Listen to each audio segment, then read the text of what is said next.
Welcome to Film Zone. I am your host, Trevor, and today... No. Hello everyone, my name is Trevor, this is John, Ben right here, Mr. Film Zone. We are joining together once again to review a fantastic movie, if you know what I mean. I say we just get right into it. Starting off like last time, just gonna give a quick rating. Ben, what did you think about this movie? 9.5 out of 10. John, what would you give this movie? I'm gonna give it a solid 10 out of 10. I think I might give this movie a 9 out of 10. There are reasons why, Ben. There are reasons why. You let him down. I've lost Ben already. Ben, what would you say are some highlights, key moments, without spoilers of course, just things that made you love this movie? The chemistry between Hugh Jackman and Ryan Reynolds in this movie is one of the best parts of this entire freaking movie. The special effects, even though they were iffy in some parts, were really well done. I like the music, I like the songs that they used, like the fight scenes were great, the costumes look awesome, and I love that they brought back old characters from other movies. I'm not going to talk about right now, but like in our spoiler, we'll talk about them. Hugh Jackman's acting especially was Oscar worthy in this movie. John, what are some things that stood out to you that made you love this movie? I loved this movie because number one, soundtrack was spectacular. And then number two, like Ben said, the relationship between Deadpool and Wolverine, it was solid.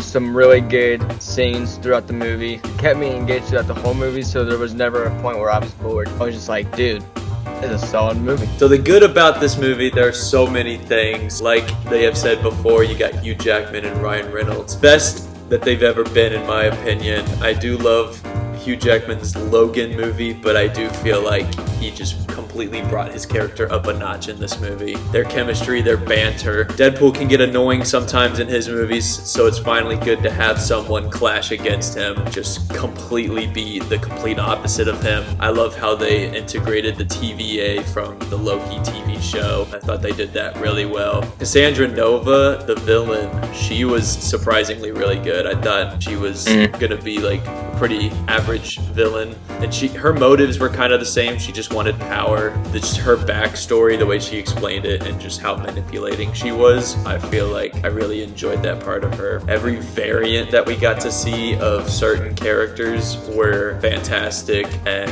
yeah, I just love this movie overall. Alright, so now it's okay to talk bad about this movie. Ben, what are some things that stood out to you that you did not like about this movie?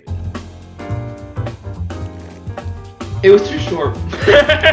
I feel like they could have fleshed out more characters with a longer runtime. At least like 2 hours and like 30 minutes. I do want to say that not all the cameos landed in this movie. Some felt unnecessary. And there was one scene in particular that I was kind of offended by, which I'm not going to mention until spoilers. So yeah, John, to you, my friend. I honestly don't think that there was anything bad except for that one scene. I'm pretty sure we're on the same page about that. That's like the one thing I was just like, boo, that's crazy. I completely agree with both of y'all. I think if it was maybe like 15 to 20 minutes longer, I feel like I would have enjoyed it more because, I mean, it was the longest of the Deadpool movies, but it was still felt pretty short. That one scene that they felt like they just had to include when it seemed like it was unnecessary.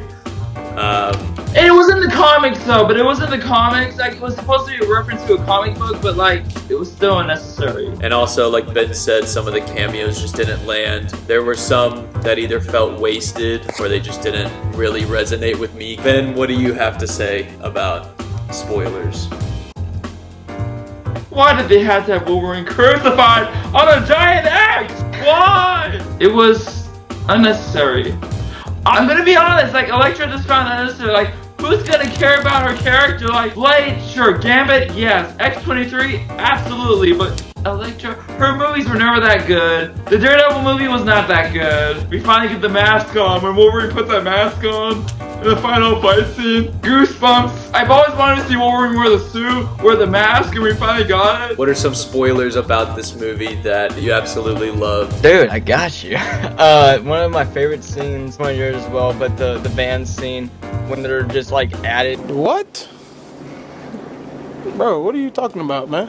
Whenever like they're hitting the radio, and I felt like the radio had some bangers on it for like the second it was playing. The ending of that scene was really, really funny. but I like that scene. And then towards the end, I really like all the Deadpools came out, like circle spiraling thing. After Deadpool and Wolverine killed all the Deadpools, they weren't actually dead, which I was just like, dude, I wish I could withstand that many bullets. Some spoilers for me. A lot of them had to do with the cameos. If you're gonna talk spoilers about this movie, it has to do with the cameos, and there were a lot of good ones. Johnny Storm, the Human Torch, was in this movie. I feel like his was a little bit wasted. I absolutely loved seeing him in the movie, but I feel like they could have done more with him. The Blade cameo was really cool, but I never seen the Blade movies. Oh, brother, this guy stinks! So that didn't really hit with me too much. Henry Cavill as Wolverine when he's in that warehouse working on the motorcycle. Yes. That was incredible to see. And yeah, just a lot of those inside jokes that they had about like other I'm glad to movies. mention the jokes. Alright, Bob, I'm back. Yay. Alright guys, thank you so much for watching. We had our boys Let Us Review Cinema here, as well as Wolverine, aka Film Zone. You're going to be seeing a lot more of him. I really hope you enjoyed the video. Next video, we are going to be reacting to The Lion King. It is Film Zone's absolute favorite movie of all time. John has not seen it in a long time, and I have never seen it in my life. So this will be a fun video. And then if you want to see our review of that movie, you'll have to go to Film Zone's channel. Watch it there. This concludes this video.